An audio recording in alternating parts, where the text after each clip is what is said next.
우리가 함께 묵상한 이 열왕기상 19장은 세 명의 인물이 언급되면서 시작하고 있습니다. 19장 1절을 다시 보시면 아합은 엘리야가 한 모든 일과 그가 칼로 모든 예언자들을 죽인 일을 낱낱이 이세벨에게 알려주었다라고 나옵니다. 엘리야, 아합, 이세벨 세 명이 나오는데요. 아합은 이스라엘의 왕입니다. 수많은 이스라엘의 왕 중에서도 가장 악한 왕으로 꼽히는 것이 바로 아합 왕이고요. 이세벨은 그의 아내가 됩니다. 하나님 보실 때 이 아합과 이세벨이 너무나 악하게 이스라엘을 이끌어가고 있었기 때문에 그때 하나님이 엘리야를 이렇게 세우셔서 보내십니다. 하나님의 마음이 어떠한지를 말씀하시는데 우리 17장 1절을 보시면 이 엘리야 선지자가 처음 등장하는 것이 17장 1절입니다. 10장 1절에 길르앗의 디셉에 사는 디셉 사람 엘리야가 아합에게 말하였다. 내가 섬기는 주 이스라엘의 하나님께서 살아계심을 두고 맹세합니다. 내가 다시 입을 열기까지 앞으로 몇 해 동안은 비는커녕 이슬 한 방울도 내리지 않을 것입니다. 라고 하면서 엘리야가 등장합니다. 아합이 죄를 지어서 이제 이 공동체, 이스라엘 공동체 하나님이 징계하시겠다라고 말씀하셨어요. 3년 동안 비가 안 옵니다. 아합 왕은요, 엘리야를 싫어했습니다. 엘리야만 나타나면 지적하니까요. 잘못하고 있다. 회개해야 된다. 하나님 기뻐하지 않으신다. 아합은 엘리야를 미워했고 나중에는 죽이려고 했습니다. 그런데 하나님은요, 이 가장 악한 왕인 아합을 포기하지 않으셨어요. 엘리야를 세우셔서 능력 있는 사람 엘리야를 세워서 보내세요. 가서 얘기해라. 돌이키게 해라. 하나님의 마음을 전해라. 이게 하나님의 사랑입니다. 여러분 교회 나오실 때 어깨를 딱 펴시고 나오십니까? 하나님, 저 지난 한 주도요 거룩하게 잘 살았습니다. 전 누구 한번 원망하지 않았고요, 미워하지 않았고요, 감사하며 살았습니다. 이렇게 하나님 앞에 당당할 수 있는 사람이 몇이나 될까요? 우리는요 때로는 참 무겁게 나옵니다. 참회의 기도 시간마다 아이고 내가 지난주에 회개했는데 또 똑같이 죄 짓고 있는 나를 발견하면 좌절감이 들 때가 있어요. 교회에 오면 사랑하라고 감사하라고 쉽게 얘기하는데 그게 참 마음에 짐이 됩니다. 사랑하기 힘든 사람이 있는데, 감사하기 힘든 상황이 있는데, 설령 우리가 여전히 누군가를 사랑하지 못하고 있고 여전히 감사하지 못하고 있다고 하더라도 주님 전에 나와서 그 말씀이 내 안에 들려오고 있다면, 그래 내가 좀 감사하며 살아야 되는데, 마음에 부담이 되고 마음에 짐이 되고 있다면 그것이 하나님이 우리를 사랑하고 계시다는 증거입니다. 엘리야를 보내신 것처럼요, 하나님은요 우리가 느끼고 깨닫고 돌아오기를 원하고 계세요. 그래도 내가 교회에 와서 말씀 앞에 서서 내 마음이 좀 무거워진다면 하나님이 여전히 나를 포기하지 않으셨구나, 그것이 귀한 증거가 될 것입니다. 그렇게 3년이 지나고 다시 엘리야가 아합 왕을 찾아갑니다. 18장 1절을 보시면 많은 날이 흘러서 3년이 되던 해에 주님께서 엘리야에게 말씀하셨다. 가서 아합을 만나거라. 내가 땅 위에 비를 내리겠다라고 하셨어요. 3년이 지났습니다. 하나님이 보내서 다시 엘리야가 아합 왕을 찾아갑니다. 비가 와요. 비를 내리시기 전에 하나님이 하시는 일은 그 당시에 하나님 대신에 섬기고 있던 바알과 아세라 선지자를 먼저 없애시는 작업을 하십니다. 엘리야가 말해요. 이스라엘 백성을 다 모아놓고 여러분이 선택하시오. 저 바알과 아세라 예언자 850명과 내가 갈멜산에서 소 한 마리씩 갖다 놓고 누가 살아있는 신인지, 불을 내려서 이 제단에 소를 태우는 신이 진짜 신인 것을 한번 봅시다 라고 그렇게 대결을 해서요, 당연히 엘리야가 승리했죠. 모든 이방 선지자들을 다 없애는 일이 이제 18장에 이루어져 갑니다. 그렇게 3년 동안 비가 오지 않고 기도했더니 비가 오고 850명의 모든 우상 선지자들을 다 없애는 일이 다 끝나고 나서 이제 19장에 오는 건데요. 19장 1절을 다시 보시면 그렇게 나오죠. 아합은 엘리야가 한 모든 일과 그가 칼로 모든 예언자들을 죽인 일을 낱낱이 이세벨에게 알려주었다라고 나옵니다. 사실은 이 정도 일이 일어났으면 아합은 회개해야 정상입니다. 3년 동안 비가 안 왔다가 기도하니까 또 비가 오는 걸 보면 하나님이 만물을 주관하시는구나, 이걸 깨달아야죠. 850명이나 되는 그 바알과 아세라 선지자보다 한 명 엘리야가 더 강한 걸 봤으면 하나님이 전능하신 분이구나, 그걸 알고 돌이켜야 되는데 아합 왕은 그러지 않았습니다. 이세벨에게 부정적인 이야기를 했어요. 그랬더니 2절을 보시면 그렇게 반응이 나오죠. 그러자 이세벨은 엘리야에게 심부름꾼을 보내어 말하였다. 내가 예언자들을 죽였으니 나도 너를 죽이겠다. 내가 내일 이맘때까지 너를 죽이지 못하면 신들에게 천벌을 달게 받겠다. 아니 그보다 더한 재앙이라도 받겠다라고 이세벨이 경고의 메시지를 전합니다. 자기 신들까지 들먹이면서 하나님 아니라 내가 믿는 신들을 걸고라도 내가 저 엘리야를 죽이겠다라고 경고의 메시지를 전해요. 그리고 엘리야가 어떤 사람입니까? 저는 이제 같은 사역자로 입장으로 봤을 때 엘리야가 참 멋있더라고요.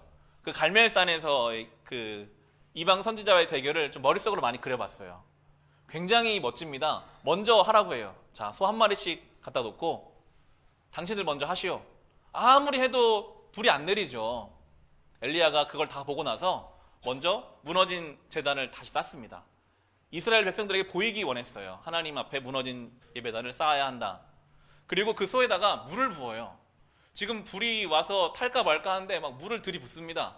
그리고 기도했더니 불이 내려와서 그 소가 다 타거든요. 이 대단한 믿음의 배짱을 가진 이 엘리야가요, 지금 이세벨이라는 한 여인이 그냥 이야기만 전했을 뿐인데 내일 죽이겠다, 이 이야기를 들으면 그냥 아무것도 아닌 듯이 흘려보내야 정상적인 흐름인데 이 이야기의 전개가 전혀 다른 방향으로 흘러가기 시작합니다. 3절을 보시면요, 엘리야가 겁을 먹기 시작하는데요. 3절과 4절에 그 이세벨의 이야기를 전해들은 엘리야는 두려워서 급히 일어나 목숨을 살리려고 도망하여 유다의 브엘세바로 갔다. 그곳에 자기 시종을 남겨두고 자신 홀로 광야로 들어가서 하룻길을 더 걸어 어떤 로뎀나무 아래로 가서 거기에 앉아서 죽기를 간청하며 기도하였다. 주님, 이제는 더 바랄 것이 없습니다. 나의 목숨을 거두어 주십시오. 나는 내 조상보다 조금도 나을 것이 없습니다. 라고 하나님 앞에 고백하고 있어요. 당장 군사가 온 것도 아닙니다. 그냥 위협, 말만 전해드렸을 뿐인데 마음이 완전히 무너졌습니다. 도망갔어요. 시종 보기에도 좀 부끄러웠던 것 같아요.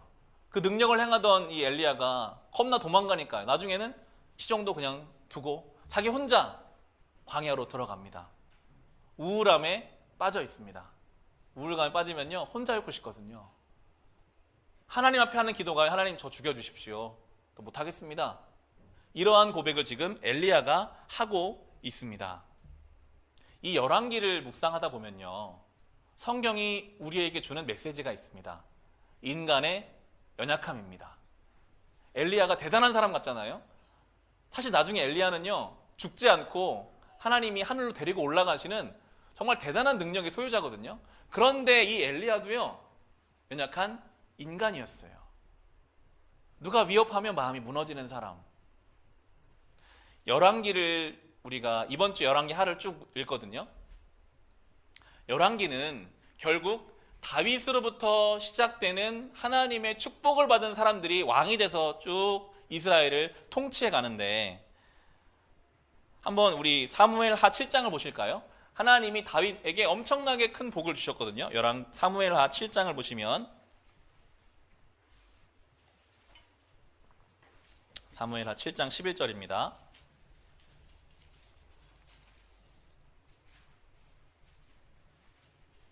하나님이 다윗을 사랑하셔서 다윗으로부터 시작되는 이 왕조를 축복하시겠다고 약속하셨거든요. 7장 11절에 이전에 내가 나의 백성 이스라엘에게 사사들을 세워준 때와 달리 내가 너를 너의 모든 원수로부터 보호하여서 평안히 살게 하겠다. 그뿐만 아니라 나 주가 너의 집안을 한 왕조로 만들겠다는 것을 이제 나 주가 너에게 선언한다. 16절을 보시면 내 집과 내 나라가 내 앞에서 영원히 이어갈 것이며 내 왕위가 영원히 튼튼하게 서 있을 것이다 라고 축복하셨어요. 앞으로 다윗의 왕조는 하나님이 영원까지 지키시겠다. 신학교에서 이거를 다윗 언약이라고 하거든요. 엄청난 언약입니다. 끝까지, 영원까지. 이게 예수 그리스도의 오심을 예표하는 거예요. 결국 예수 그리스도가 이 땅에 오셔서 다윗 계열로 오셔서 모든 나라의 왕이 되시는 걸로 마무리 지으시는 이 복을 다윗에게 주셨는데, 이 복을 받은 다윗 왕조가 어떻게 살았는지를 이어지는 열왕기에서 우리에게 보여주는데요. 난장판입니다. 신앙이 없어요. 죄짓고 그러다가 나라가 둘로 나뉘고 죽이고 죽고 하나님 앞에 끊임없이 징계를 받다가요. 열왕기 하를 가면 마지막에 바벨론이라는 옆나라에 의해서 망해버려요. 이상하죠? 하나님이 약속하신 은혜를 주시는 넘치는 걸 받았는데 그 은혜에 합당한 삶을 못 사는 모습이 열왕기에 계속해서 나오고, 엘리야도 대표적인 인물이죠. 이 놀라운 일을 체험하고 나서도 로뎀나무 아래에서 나를 죽여주십시오. 의지도 잃고 의욕도 잃은 모습을 우리에게 보여주면서 엘리야, 이스라엘만 그런 것이 아니라 하나님 앞에 모든 인생이 이러한 연약함을 가진 인생임을 알아야 한다라고 성경은 우리에게 가르쳐주고 있습니다. 여러분, 우리가 하나님 앞에 얼마나 부끄러운 모습이 많습니까? 믿음이 있다고 하지만 조금만 우리 뜻대로 되지 않으면 엘리야처럼 마음이 무너져서 아무것도 하기 싫은 때가 우리에게 있지 않았습니까? 기도했는데 못 기다려요. 내 기도를 들어주셨는데 안 들어주셨는지. 우리 연약함을 성경은 먼저 알게 하고요. 그러나 우리의 연약함과는 달리 하나님의 우리를 향한 은혜와 사랑은 놀랍도록 큽니다. 그래서 이 하나님의 은혜와 사랑이 우리 연약함을 덮어요. 어떤 이는 이렇게 말하더라고요. 이 성경은 인간의 연약함과 하나님의 전능하심과 그 은혜가 이중주를 이루는 멋진 하모니를 이루어가며 하나님의 역사가 이루어져 간다라고 표현하더라고요. 오늘 본문이 그렇습니다. 엘리야는 지금 다 포기하고 로뎀나무 아래 쓰러져 있는데 그때부터 하나님의 은혜와 위로와 회복이 시작되는데요. 다시 오늘 본문에 가셔서 열왕기상 18장 5절을 보시면 19장 5절을 보시면 이제 그렇게 주님 앞에 기도한 엘리야를 주님이 위로하십니다. 5절부터 보시면 그런 다음에 그는 로뎀나무 아래에 누워서 잠이 들었는데 그때에 한 천사가 일어나서 먹으라고 하면서 그를 깨웠다라고 나옵니다. 가장 먼저 잠을 자게 하셨어요. 엘리야가 피곤할 수밖에 없는 상황이었거든요. 3년 동안 아합 왕의 눈길을 피해서 도망 다녔습니다. 850명이나 되는 이방 선지자들과 싸웠습니다. 아합 왕이 전차를 타고 가는 그 길을 막 뛰어서 하나님 능력을 받아 뛰어왔거든요. 하나님이 가장 먼저 자게 하신 후에 그다음 먹이시거든요. 6절을 보시면 엘리야가 깨어보니 그의 머리맡에는 뜨겁게 달군 돌에다가 구워낸 과자와 물 한 병이 놓여 있었다. 그는 먹고 마신 뒤에 다시 잠이 들었다라고 나옵니다.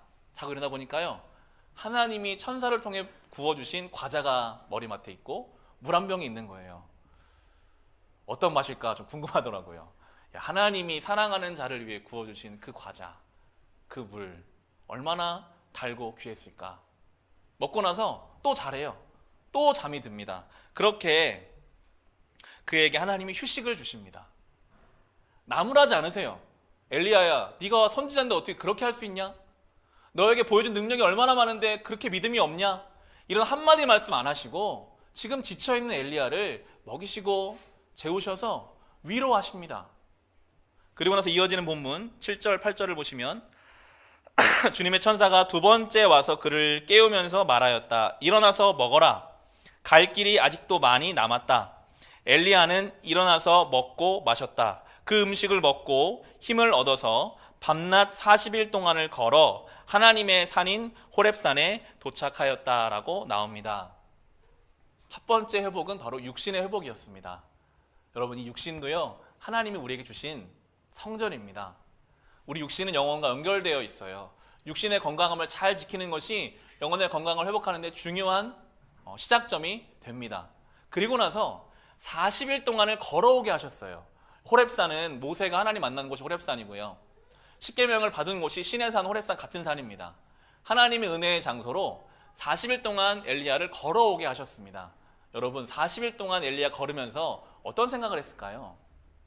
자기의 사역을 돌아볼 수밖에 없었을 거예요. 하나님이 그때 그렇게 인도해 주셨는데, 하나님이 나에게 이렇게 말씀해 주셨는데, 그럼에도 변하지 않는 아합과 이세벨 앞에서 도망에 떨었던 자기의 모습도 살펴보고 40일 동안 묵묵히 걸으면서 그의 복잡했던 마음과 생각을 정리하게 하셨습니다. 여러분, 이게 굉장히 중요하더라고요. 우리의 번잡한 생각과 마음들, 우리는 굉장히 바쁘잖아요. 아침에 일어나서 계속 뭔가를 하면서 살아갑니다. 우리의 생각이 쉴 시간이 없어요. 때로는 필요합니다. 이렇게 걷는 것, 혹은 글을 적어보는 것, 혹은 하나님 앞에 나와서 잠잠하게 나의 삶을 돌아보는 시간들, 우리의 생각이 정리되고 생각의 번잡함이 내려놓아질 때에 그 다음 회복의 단계로 넘어가게 하시더라고요. 육신의 건강함과 생각의 건강함, 사실 이것은 예수 믿지 않는 사람들도 다 압니다. 이 시대는 그런 것들을 추구하고 있죠. 몸이 건강하고 생각이 건강해야 인생이 건강해진다는 것을 다 알고 있으니까요. 믿는 우리에게는 한 가지가 더 있습니다. 이제 영적인 회복을 엘리야에게 주시는데요. 호렙산에 도착한 엘리야가 이제 주님 앞에 기도하기 시작합니다. 9절 10절을 보시면, 엘리야는 거기에 있는 동굴에 이르러서 거기에서 밤을 지냈다. 그때 주님께서 그에게 말씀하셨다. 엘리야야, 너는 여기에서 무엇을 하고 있느냐? 엘리야가 대답하였다. 나는 이제까지 주 만군의 하나님만 열정적으로 섬겼습니다. 그러나 이스라엘 자손은 주님과 맺은 언약을 버리고 주님의 제단을 헐었으며 주님의 예언자들을 칼로 쳐서 죽였습니다. 이제 나만 홀로 남았는데 그들은 내 목숨마저도 없애려고 찾고 있습니다. 라고 가지고 있던 그 아픔과 마음들을 주님 앞에 쏟아냅니다. 하나님이요, 그의 기도에 바로 응답하지는 않으시고 따라와라, 말씀해 주겠다 하시면서 이어진 본문을 보시면 크고 강한 바람이 불었고요, 지진이 났고요, 불이 막 불길이 일었습니다. 성경의 표현에 따르면 산과 바위가 쪼개지고 땅이 흔들리고 놀라운 일들이 있는데 그 가운데 하나님이 안 계신 거예요. 그 가운데 하나님을 만날 수 없었다라고 나오고, 마지막에 나오는 표현이 부드럽고 조용한 소리 가운데 하나님이 말씀해 주셨다라고 이야기하고 있습니다. 영어 성경에 보면 위스퍼라는 단어가 사용되더라고요. 속삭임이 있었다. 저는 개인적으로 묵상하면서 이 부분은 마음속에 주시는 생각이라고 좀 묵상이 되었습니다. 우리는 보통 하나님을 생각할 때 어떠한 뜨거운 체험, 놀라운 경험, 어떤 황홀경 속에서 하나님 만나는 것만을 생각할 때도 있습니다. 물론 하나님은 그렇게도 역사하십니다. 전능하신 분이시니까요. 그런데 때로는 이렇게 엘리야처럼 조용한 음성으로, 마음속에 주시는 생각으로 우리를 위로하시는 분이 또한 하나님임을 알 수가 있습니다. 똑같은 기도를 한 번 더 해요. 똑같은 문답이 한 번 더 이루어집니다. 하나님이요, 한 번 기도한다고 해서 왜 하나님 다 기도 안 들어주시지? 시간이 걸릴 때도 있더라고요. 그러나 하나님의 때가 되면 말씀해 주십니다. 이제 엘리야에게 남은 사명을 주세요. 시리아 왕을 세우고 이스라엘 왕을 세우고 엘리야의 뒤를 이을 영적 지도자인 엘리사를 세워라 라는 사명을 이제 엘리야가 받고, 그때로부터 이제 모든 것을 회복해서 남은 사명을 향해 달려가는 것이 엘리야의 인생이 되면서 18장이 이제 마무리가 되는데요.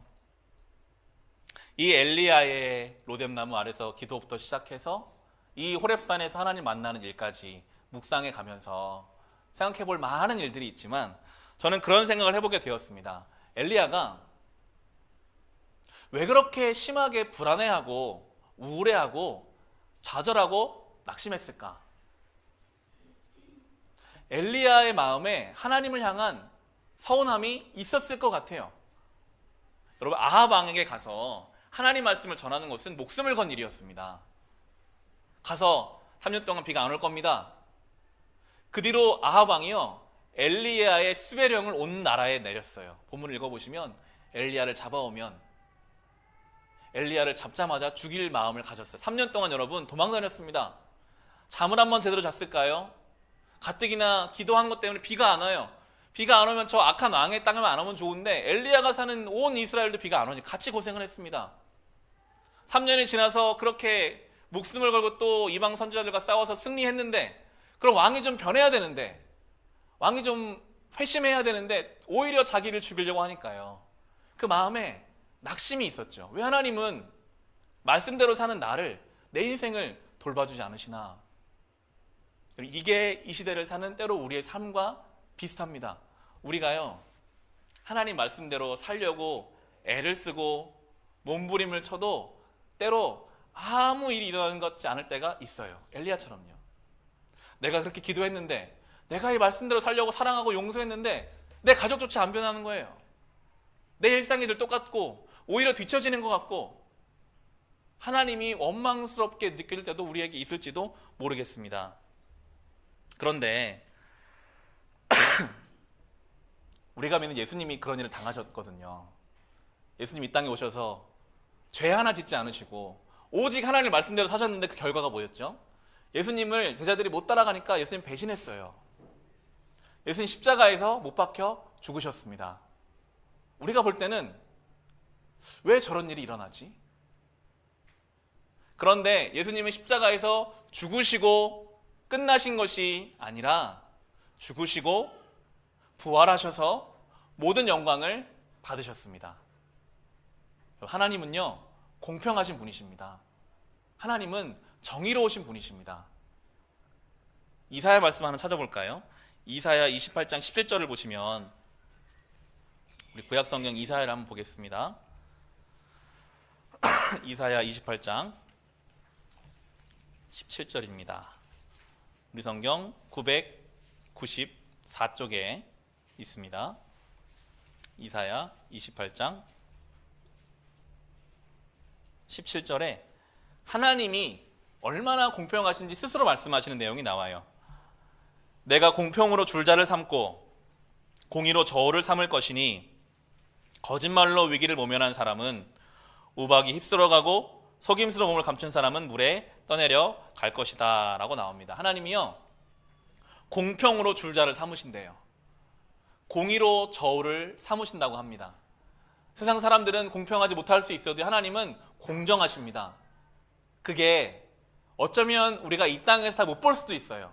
예수님이 억울하게 죽임을 당하셨지만 그 죽음 이후에 주님께서 모든 것을 갚아주신 것처럼 우리가 이 말씀을 따라 살고 신앙 양심을 따라 살고 하나님 말씀대로 살려고 몸부림치다가 때로는 손해보고 손가락질 당하고 바보 취급을 당해도 이 땅에서 혹여 그것이 다 하나님 앞에 보상받지 못해도 우리 하나님은 공정하시고 공평하신 분이시기 때문에 반드시 어떠한 방법으로든 혹은 죽음 이후의 삶을 통해서도 우리에게 갚아주십니다. 성도는 그걸 믿고 사는 사람이에요. 그래서 신앙을 지키며 살아갈 수 있는 힘이 우리에게 있는 것입니다. 그런데 우리 하나님은 이렇게 말씀하셨기 때문에 팔짱을 딱 끼고, 그래, 내가 공평한 분이니까 너희는 이마가 깨지든 넘어지든 신앙대로 살아라, 이렇게만 말씀하시는 분은 또 아니시더라고요. 성도들이 그렇게 살려고 애쓰고 노력할 때 때때로 우리를 위로하시는 분이시라고 또 성경이 이야기하거든요. 고린도 후서를 한번 볼까요? 고린도 후서 1장입니다. 주님도 아시죠? 신앙을 가지고 이 죄된 세상을 살아가는 것이 얼마나 불합리하고 어렵고 힘든 일인지를 아시기 때문에 그런 성도들을 향해서 또한 말씀하십니다. 고린도 후서 1장 3, 4, 5절입니다.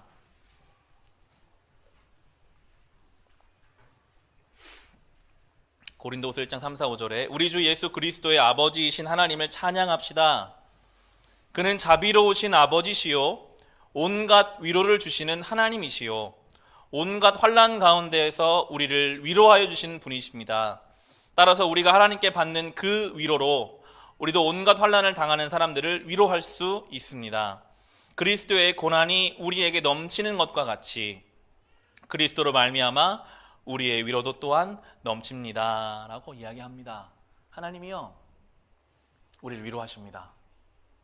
우리가 이 신앙의 길을 걷다가 엘리야처럼 상심하기도 하고 억울하기도 하고 지치기도 하겠지만 주님은 공평하셔서 반드시 그걸 세매해 주실 것이고 또한 우리를 때때로 위로하시면서 이 길을 걷게 하시는 분이심을 성경이 우리에게 증거해 주고 있습니다. 오늘 우리는 로뎀나무 아래 엘리야를 살펴봤습니다. 로뎀나무에서 이 로뎀이라는 단어는 시궁창이라는 뜻을 가지고 있습니다. 로뎀나무 아래 엘리야는요, 인생의 밑바닥을 경험한 사람입니다. 그 인생의 가장 최저점이 어쩌면 그 로뎀나무 아래의 엘리야의 모습이었어요. 그때 엘리야가 한 것이 무엇입니까? 하나님 앞에 기도했습니다. 하나님, 나 죽고 싶습니다. 못하겠습니다. 어렵습니다. 라고 자기 인생의 가장 눈물나고 힘든 그 자리에서 주님을 찾았습니다. 그리고 주님은 그때로부터 그에게 잠을 허락하시고 먹을 것을 허락하시고 걸어가며 생각을 정리하게 하시고 세미한 음성으로 그에게 말씀을 주셔서 그의 사명을 다시 확인하게 하시면서 그 길을 걷게 하시는 주님을 경험했던 것처럼 엘리야는요, 자기의 삶이 회복되는 것을 경험하면서요, 소망을 갖게 됐거든요. 아, 나도 회복시키신 이 하나님이 소망 없어 보이는 이 이스라엘과 저 아합 왕도 회복시키시겠구나. 그걸 경험하게 하시더라고요. 나중에 열왕기를 묵상하시다 보면 아합 왕이 회개를 합니다. 엘리야를 위로하셨어요. 내가 너를 회복시킨 것처럼 이 나라를 회복시킬 것이다 라고 말씀하십니다. 우리도 엘리야가 로뎀나무 아래서 주님을 경험했던 것처럼 이 성전을 로뎀나무 삼아서 주님 앞에 나아갑시다. 우리 마음이 지칠 때 주님 앞에 나오세요. 주님, 저 힘듭니다. 어렵습니다. 주님이 나를 회복시키시는 것을 경험하시고 그 주님이 내 가족도 회복시키실 것을 소망하십시오. 내 인생을 변화시키시는 그 하나님을 경험하시고 그 주님이 이 소망 없어 보이는 시대를 주님께서 해결하시고 회복시키시겠구나. 그 소망을 가지고 담대하게 살아가십시오. 고린도후서의 증거처럼 그래서 내가 경험한 그 위로를 다른 누군가에게 전해주는 그런 성도로 살아가시기를, 로뎀나무 아래 그 엘리야의 하나님을 경험하며 살아가시기를 우리 주님의 이름으로 축원합니다. 우리 주신 말씀을 가지고 통성으로 함께 기도합시다.